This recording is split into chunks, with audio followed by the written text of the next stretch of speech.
Hoje o meu partido se desdobrou em gentilezas, em reconhecimentos. Enfim, foi uma coisa muito pessoal, muitas falas, muito aparecendo muito a Ruth, a família, os amigos, não sei o quê. Claro que tudo isso envolve também um processo emocional grande, né? E para quem está falando, para mim, né? Mas é bom. Na verdade, não foi só agora. Esse mês todo de junho foi cheio foi uma avalanche nos jornais e tal. Então é sempre bom, né? Eu nunca acotovelei ninguém para aparecer, nem para buscar reconhecimento, porque aí alguém disse lá hoje, ou mais de um, na verdade, no fundo, eu acho que essas coisas acontecem com o tempo, né? É muito difícil você julgar processos de mudança que não são atos, é uma coisa de processo, na hora, ou próximo da hora que eles ocorrem, sobretudo quando o outro que ganha quer se empenhar em fazer de conta que ele começou tudo e tal. Isso inibe também as pessoas, mas eu nunca tive preocupação maior, não, porque eu acho que isso com o tempo vai aparecendo. As pessoas que realmente fizeram coisas marcantes, a interpretação sobre o que eles fizeram muda com o tempo. E horas são aplaudidos, horas são condenados, vai variando, né? Revisão, né? Revisão contínua. Até a Revolução Francesa. Imagina a Revolução Russa, que foi endeusada. Bom, e daqui a pouco pode voltar a ser, depende de como o mundo evolua. Então eu acho que, para quem tem conhecimento dessas coisas, não fica magoado, nem fica esperando. Dá tempo ao tempo, e às vezes até melhor que não julguem nada. E outra frase que eu costumo dizer é o seguinte: o que interessa mesmo ao homem público, ou intelectual, é o julgamento da história, que é feito quando você está morto. Não adianta nada para você. É melhor você ter isso que eu tive agora, vivo, do que saber o que vai acontecer no futuro, né? E pelo menos você fica bem, está bem, eu fui reconhecido, não sei o quê. Eu acho que o que é bom é não mantermos no Brasil uma tensão permanente desnecessária. Né? Que era o que estava acontecendo, uma tensão permanente, desnecessária. Né? Uma tensão política. Política, né? Um lado contra o outro. Fla-flu. Vocês são ruins, nós somos bons. Isso não é positivo. Não é? Então, eu acho que nesse sentido, e aí eu ressaltei lá e repito, a Dilma teve um papel, porque ela teve um gesto, né, que você pode dizer banal. Não é banal, não, porque ela mudou muito a ênfase do que se dizia e também não foi além do necessário, quer dizer, não foi para dizer não temos divergências. Temos, né? Agora, a despeito disso, podemos conviver de uma maneira civilizada. Acho que isso é um ponto importante para a democracia. Né? Eu acho que essa tensão permanente é do pessoal que acredita que a mudança no mundo de hoje ainda se dá por ruptura. Às vezes se dá por ruptura. Por exemplo, agora rompeu lá no Egito, na Tunísia e tal. A internet, mais desemprego e mais ditadura, pode dar ruptura.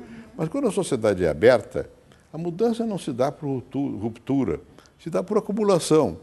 E não se dá num ponto só, são vários pontos que vão resquebrajando, como é que se diz? Eu acho que é espanhol isso. Vai quebrando aqui, quebrando ali e muda. Né? Então, é bom deixar que isso aconteça e não ficar o tempo todo imaginando que vai haver um grande embate, cara ou coroa, cara ou coroa. Não ajuda. Me perguntaram, quando você passou a faixa para o Lula, você teve emoção? Claro que sim. Porque primeiro as pessoas esquecem, mas nas grandes greves, que eu estava lá. Você olhou lá para trás e lembrou daquilo. Não é? Eu estava lá ao lado do Lula. Na minha primeira campanha ele estava comigo. Não é? Na campanha de presidente nós o apoiamos. Não é? Então não era uma relação de cara e coroa. Não era. Nós não tínhamos a mesma visão. Eu era senador suplente do MDB, professor universitário, infelizmente, pelo Lula, doutor várias vezes. Né? Bom, e o Lula era líder sindical, né? Mas eu estava lá. Quando houve as diretas já, isso foi mais em 70 e quando é que foi? Não, 80 e lá vai pedrada. aqui, na Praça Charles Miller, o PT fez uma manifestação. Eu fui representando o PMDB. Bom, eu não fui vaiado, porque infaustamente eu tive que dizer que o Teotônio Vilela tinha morrido. Então pedi um minuto de silêncio e tal. Senão ia ser vaia, porque daquele momento em diante, começa a ter esse tipo de atitude política que tem a ver com a visão passada de que só um partido vai mudar o Brasil, que tem só uma classe que é capaz de ter papel na história, né? E então vocês ficam predestinados a governar. Então, quando eu ganhei 2 vezes do Lula, eu estou atrapalhando o destino histórico do Brasil, entre aspas, né? Então, essa é a percepção. Mas eu queria quebrar isso. E quando eu passei a faixa para ele, eu fiz com emoção mesmo, que de uma coisa historicamente importante, pelo fato do Lula ser quem é, né? E de nós fazermos aquilo democraticamente, nós tínhamos convivido 3 meses muito bem, né? na transição e tudo. Eu esperava que daí por diante houvesse uma certa distensão. Mas logo em seguida, o PT resolveu que o PSDB era o inimigo. Você lembra que houve uma discussão lá e até o Dirceu queria fazer uma aliança com o MDB, não conseguiu, e fizeram aquela aliança que deu no Mensalão. Quer dizer, o Mensalão é fruto dessa irracionalidade, da impossibilidade de ver que forças que eram mais próximas pudessem entender em certas questões e não seria preciso os meios que foram usados, que, na verdade, ganharam uma força enorme. Então, até hoje, aí, você vê, a política no Brasil virou escândalo. Todo dia tem alguém da alta política nas páginas, que são da política, mas são policiais, né? Isso tem a ver com essa atitude, né? Com essa ideia de, bom, só eu salvo, então, se eu salvo, eu posso fazer tudo. Vantagem eleitoral, tinha que pintar o PSDB como da elite.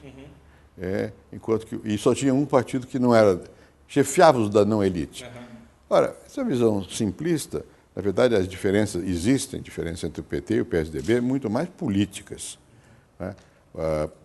E frequentemente o pessoal do PT diz, o PSDB não tem projeto. Como? Eles estão realizando o nosso. Na verdade, o projeto nosso está sendo posto em melhor, pior, atrás aqui, mas é o nosso projeto.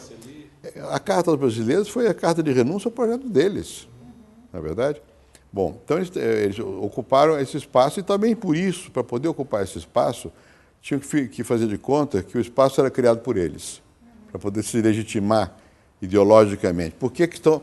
Tudo que eles criticaram, agora então, mais abertamente ainda, privatização. Aplaudem o capital estrangeiro com uma velocidade, um entusiasmo com o que nós nunca fizemos. Essa necessidade do PT de legitimar como, na verdade, o agente daquilo que nós queríamos fazer, né, complicou também. Tem que mostrar a diferença. Vamos, então, demonizar um lado. Que o PSDB ganha, na verdade, nos estados em que há mais mercado. E o PT ganha nos estados em que o Estado tem que ajudar muito, porque o mercado é mais débil.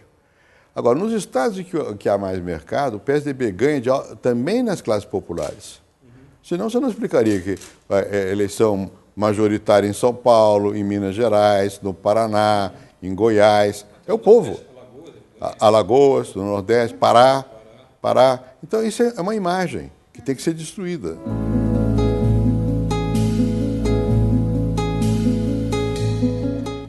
Eu acho que o Brasil, no que diz respeito ao hardware, avançou muito. As empresas brasileiras são muito boas. A empresa estatal brasileira virou empresa, deixou de ser repartição pública. Né? Compete, não sei o quê, Banco do Brasil, Caixa Econômica, Petrobras, tudo isso deu uma certa qualidade. Agora, o que falta? Falta muito, que é no software. Quer dizer, veja o que aconteceu na saúde. Esse SUS foi uma invenção da Constituinte, uma luta antiga do Partido Sanitarista, basicamente de comunistas e ex-comunistas, Sérgio Aroca e tudo isso. Foi desenhado o sistema. O Getene tentou introduzir no Collor. Depois foi substituído, não conseguiu. Eu trouxe o Getene de volta. Ele percebeu que precisava de dinheiro, criou a CPMF para poder ter dinheiro. Depois ele não pôde continuar lá por outras razões, porque o pessoal da Fazenda gastava o dinheiro de outra maneira, nem tudo ia para ele, era situação fiscal difícil, muito bem. Veio César Albuquerque, lá do Rio Grande do Sul, que ninguém conhecia, porque ele era o melhor gestor da escola de hospital daquela época. Trouxe o César. Ele deu as primeiras, chama-se NOB, Normas de Orientação Básica, para montar o SUS. Aí veio o Serra. O Serra fez aquilo andar. Então, o SUS está funcionando. Agora, vai fazer pesquisa de opinião. Todo mundo acha que a saúde vai mal. Se você ver objetivamente, a saúde avançou muito. Por que vai mal? Primeiro, porque as pessoas sempre querem mais do que é normal. Segundo, porque a qualidade do atendimento não é boa. O serviço, a burocracia, o descaso, a fila, o médico que não atende na hora adequada. Essas questões que eu chamo de soft. Né? A escola está aí, mas cadê a professora com competência para ensinar? Né? O esqueleto está feito. Né? O esqueleto está aí. Isso vale para tudo. O arcabouço da democracia está montado, a alma não. Porque você não tem ainda aquele sentimento que é base da democracia, que pelo menos perante a lei nós somos todos iguais. Pelo menos perante a lei. Apesar das desigualdades sociais, você tem que ter uma garantia na lei. E isso não é assim no Brasil. Ou é? Quer dizer, qual é a grande diferença entre o Brasil e países mais avançados? Pega os Estados Unidos. Claro que tem corrupção lá. Acabou de haver aquele Maddox, mas ele está na cadeia. Não é? Aqui não. Aqui, como a lei não é igual para todos, não tem ninguém poderoso, tem um ou dois. Aqui passa pela cadeia. Né? Passa pela cadeia, mas não fica, não é? O dinheiro fica com ele. Fica com ele, ninguém mexe. Então, isso, numa sociedade de verdade democrática, não pode acontecer, porque a lei é igual para todos. Quando o Lula disse, acho que foi para o Sarney, ele é diferente, bom, não é aceitável isso. Como pessoa pode até ser, mas como cidadão, não. Não é? Como eu também não sou, nem o Lula. Não é? Tem que ser essa questão da igualdade, pelo menos formal. Falta a alma da democracia. Eu acho que se há um lado que o Lula podia ter nos poupado, é esse permanente de tem um deslize, ele é o primeiro a dizer não foi grave. Porque isso... Já fez antes também, né? Já faziam antes. Já faziam antes, então pode. Primeiro que nem sempre faziam antes. Segundo que mesmo que fizesse, não pode. Uma coisa não justifica a outra. Então, no fundo, é um problema de cultura política, né? de valores, né? Que está um pouco fora de moda falar, mas quando eu digo falta alma, isso, falta valores democráticos. Né? Alguns valores foram introduzidos. Por exemplo, a ideia de que a igualdade é importante econômica. Menos desigualdade, pelo menos. Né? Isso eu acho que a sociedade brasileira está aceitando. Né? E como a nossa cultura não é de arrogância, porque não é de arrogância, isso facilita também você ter uma atitude mais preocupada com quem mais precisa.